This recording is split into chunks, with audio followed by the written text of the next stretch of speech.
이걸 통해 아이들의 행동과 심리적 특성이 측정됩니다. 동시에 같은 아이들을 대상으로 생활의식 조사를 병행했습니다. 조사팀은 이제 아이들의 특정한 성격 요소 하나를 뽑아낼 겁니다. One of those very key elements of success in life. 도대체 그 요소가 뭐기에 자기 자신을 제대로 사랑할 수 있는 방법이다. 이토록 중요하다는 걸까요? 200명 대상 중 최종적으로 조사에 성공한 아이는 126명. 두 가지의 조사 방법을 통해 이 아이들에게서 얻고자 했던 건 그토록 중요하다는 그 요소. 바로 자존중감, 즉 자존감 지수였습니다. Self-esteem is basically a collection of our beliefs about ourselves. And the two main concepts that deal with that are self-worthiness. I am a valuable person who is valuable for receiving love, for receiving other people's care. The other part is competence. I am a capable and able person who is able to do the tasks that are in front of me. That would be define the self-esteem. 126명 중에서 가장 자존감 지수가 높은 아이 6명과 낮은 아이 6명을 뽑았습니다. 과연 이 아이들은 어떤 차이가 있을까요? 야, 너가 꽂아, 너가. 물론 주도적이라고 다 리더십이 좋은 건 아닙니다. 아, 이거 빼야 된다니까, 잠시. 맞아. 자칫 남을 다그치는 실수도 하게 됩니다. 일단 이거를 해야 될 거 아니야. 너네가 노니까 그렇지. 소극적인 팀원에게 짜증을 내기도 합니다. 아, 이거 너무 길어. 아니야, 나한테 좋은 생각 있어. 이건 내가 막을게. 어딘가 다르죠? 일단 이 아이를 기억해 놓으십시오. 자기에 대한 긍정적인 마음이 있는 아이들은 나를 사랑하는 마음이 있기 때문에 마음이 따뜻해진단 말이죠. 그렇게 되어지면 다른 사람이 실수하고 다른 사람이 좀 나쁜 행동을 하더라도 그것들을 책망하기보다는 이해하고 보듬어 안을 수 있게 되어집니다. 이 팀은 아이에 세워보지도 못하고 끝났습니다. 끝까지 붙들고 있는 팀도 있고 마무리를 지어가는 팀도 있습니다. 이 팀에 좋은 리더가 숨어 있었다는 뜻이겠지요. 최종적으로 리더십이 높은 아이와 낮은 아이가 나뉘었습니다. 그것을 다시 그 아이들의 자존감과 비교하자 놀랍게도 100% 일치합니다. 우리는 아이들의 자존감을 먼저 체크해 놓은 다음 그 아이들을 대상으로 5가지의 실험을 진행했습니다. 자존감이 그 아이의 다른 성격 분야에도 관련이 있는지를 알아본 겁니다. 결과는 놀라웠습니다. 자존감이 높은 아이와 낮은 아이는 다른 영역에서도 거의 같은 결과를 나타냈습니다. 이 아이들의 자존감과 부모와의 연관은 어떨까요? 학교에서 무슨 일 있었니? 부모의 역할을 해보았던 역할극. 이때 아이들이 대신 보여준 부모의 태도는 크게 3가지 방식입니다. 세상 모든 부모들의 방식이기도 하지요. 그렇게 나쁘다고 한 건 나쁜 거야. 네가 잘못을 하니까 걔가 네 이름을 적은 거 아니야. 나중에 너 공부 제대로 안 하면 평생 못 살아. 아무리 그래도 선생님이 나쁘다 그러면 안 되지. 비판하기. 부모들이 흔히 취하는 태도입니다. 그러면 네가 선생님을 기쁘게 해드려봐. 친구들하고 같이 놀면은 친구들이 널 좋아하잖아. 그럼 반장 뽑을 때도 널 잘 뽑지 않을까? 이 역시 부모들이 쉽게 보이는 태도지요. 첫 번째 비판하기와 그다음에 두 번째 문제 해결 방법을 제시해 준 논리적으로 설득하는 거 이런 것들은 아이들하고 대화를 할 때 아이들에게 어떤 마음을 주냐면 나는 무능력하구나.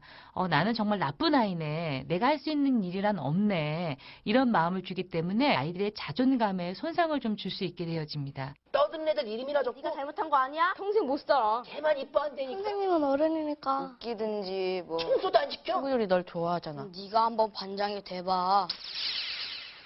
그렇다면 아이들이 부모로부터 가장 듣고 싶어하는 말은 무엇일까요? 뭐 그런 선생님이 다 있어? 그치, 그치. 아빠가 생각해도 그렇지. 일단 아이의 감정에 공감을 해주는 태도입니다. 아이들이 사실 마음을 받아주고 난 다음에는 아이들이 자기의 감정이나 이것들이 정리되어지면서 이제 이성을 찾게 되어질 때 바로 그때 그러면 이 문제를 해결하기 위해서 어떤 방법을 사용하면 좋겠니? 라고 해서 문제 해결을 그 다음에 끌어가시면 됩니다. 그렇게 되어지면 아이들은 자존감을 손상받지도 않으면서 문제도 해결해 나갈 수 있는 일거양득의 그런 성과를 좀 얻을 수 있게 되어지죠. 이 시기에 부모가 저지르게 되는 바람직하지 않은 양육 태도가 두 가지가 있는데요. 한 가지는 이렇게 해야 돼 라고 부모가 아이를 이렇게 발달시키겠다는 목표를 가지고 부모 의도대로 아이를 막 몰고 가는 거예요. 빨리 따라해봐. 강압적인 태도는 아이의 자존감 형성에 치명적입니다. 아이는 늘 틀리게 돼 있는 존재죠. 그걸 강압적으로 교정시키려 할 때 아이는 무력감을 느낍니다. 한 가지는 무조건 아이가 하고 싶은 대로 내버려 두는 거예요. 강압적인 태도 못지않게 위험한 태도입니다. 자존감을 살려준다거나 그것이 아이의 창의성을 길러준다고 생각하고 모든 것을 다 받아주는 거죠. 길을 살려준다는 생각에 과도한 칭찬을 해주는 건 역시 좋지 않습니다. 비현실적인 자아상을 키워주게 됩니다. So it's very important that parents don't inflate the ego by just boosting self-esteem and saying things and complimenting children when it's really not based in truth. For example, you don't want to take a child who's playing baseball and clearly maybe it's not one of his talent areas to play baseball, and you don't want to inflate his ego by maybe saying, wow, you're the best baseball player I've ever seen. 그러나 양극단 사이에서 균형을 잡기란 결코 쉬운 일이 아닙니다. 방법은 뭘까요? 부모의 동의를 얻어 드디어 자존감이 가장 낮게 나온 아이 소연이를 공개합니다. 소연이의 자존감은 자아에 대한 개념이나 공감 능력, 리더십, 성취욕 등에 그대로 연결되고 있었습니다. 낮은 자존감이 다른 분야에도 지속적으로 영향을 주고 있었던 겁니다. 소연이의 자존감이 낮은 원인을 찾아보기 위해 전문가가 분석에 들어갔습니다. 심리검사를 비롯해 다양한 방식으로 소연이의 내면을 분석합니다.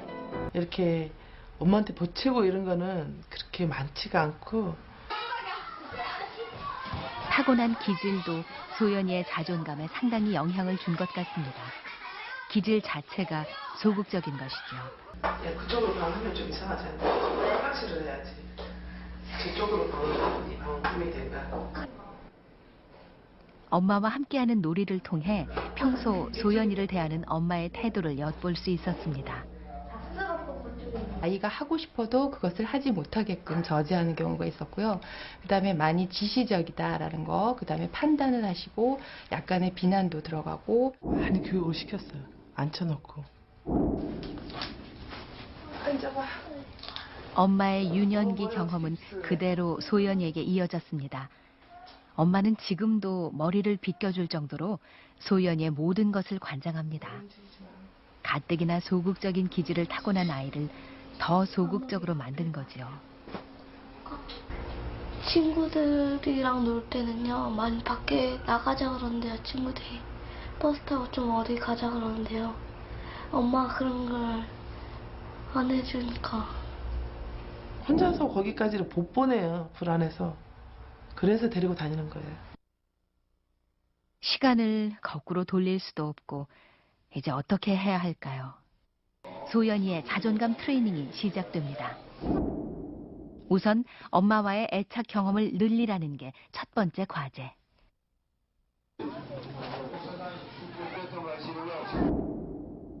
소연이의 결정권을 존중해주는 건 역시 중요합니다. 하고 싶어 할 때 기회를 주는 것도 중요하죠. 그때는 이렇게 말고 이렇게.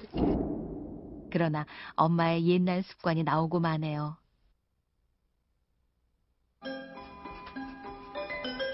엄마에게 주어진 최대 과제는 소연이만의 장점을 적어주라는 것.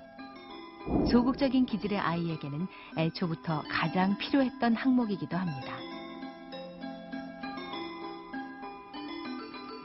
물론 소연이에게도 과제가 주어졌습니다. 의존하는 습관을 버리라는 거지요. 과연 소연이의 자존감은 변할 수 있을까요? 자존감이 높게 나왔던 3명의 아이들을 만나보죠. 세 아이의 높은 자존감은 자아에 대한 개념이나 공감 능력, 리더십, 성취욕 등에 그대로 연결되고 있었습니다. 그렇다면 이 아이들의 높은 자존감은 어떻게 형성되었을까요? 저는요, 어릴 때도요, 공부를 할 때는 하고요, 놀 때는 실컷 놀아라 그래 나가서 바깥에 갔어요. 일단 하고 싶은 것을 최대한 허락해주는 전략이었군요. 하고 싶으면 하고, 하기 싫으면 하지 마라 그랬어요. 하기 싫으면 억지를 할 필요 없다 그랬어요. 그렇지만 엄마가 너 하면은 그에 대한 책임은 내가 뒤는 봐준다 그랬어요. 무언가를 하다 틀려도 최대한 개입을 하지 않았다는 것도 이들의 공통점입니다. 지금도 보면 어른인 제가 해야 될 일을 본인이 자꾸 하려고 할 때 좀 자제하고 싶은, 제재를 하고 싶은데도 불구하고 그래 한번 해봐라. 채비만 가지고 쓰니까 부모가 새로운 경험의 기회를 의식적으로, 주기적으로 제공했다는 것도 이들의 특징입니다. 그럼 너가 할 일을 해가면서 차츰차츰 성숙해지니까 틀에 박힌 것보다 너희들 머리에서 생각하고 싶은 대로 한번 해라. 제 아이 교육법에서 드러난 가장 큰 공통점, 눈치채셨습니까? 핵심은 성공의 경험이었습니다. 무엇인가를 스스로 완성지을 때 느끼는 성공의 경험은 이 시기 아이들에게 결정적인 영향을 끼칩니다. 스스로가 주도하는 그런 과제를 성취해서 느끼는 만족감과 희열을 그 아이가 아주 의미 있게 받아들인다면 자기 효능감이 생기게 되고 그게 이제 더 동기부여를 시키는 겁니다. 그때 도파민이 굉장히 중요한 역할을 하죠. 그래서 그런 부분들이 선순환 구조로 이루어서 반복이 되고 그걸 통해서 자기가 내가 선택한 일을 내가 해낼 수 있다라고 하는 자신감까지 이르게 되면 그때 그것이 바로 자존감이라는 형태로 자기 마음속에 아주 굳건하게 자리 잡게 되는 겁니다. 바로 그런 거에 기초가 되는 것이 초등학교 시절에 만들어진다고 했을 때 얼마나 초등학교 시절에 그런 성공 경험이 중요한가를 우리가 알 수가 있죠. 그러나 넉 달 후 그토록 소극적이었던 소연이는 이렇게 변해 있습니다. 사소한 성공 경험이 쌓여가면서 남 앞에 나설 수 있는 자신감도 생겨났습니다. 자존감, 그 단순할 것 같은 요소 하나가 한 아이의 거의 모든 것을 쥐고 흔드는 보이지 않는 힘이었습니다. 마음속에 숨겨진 명령자였던 거죠.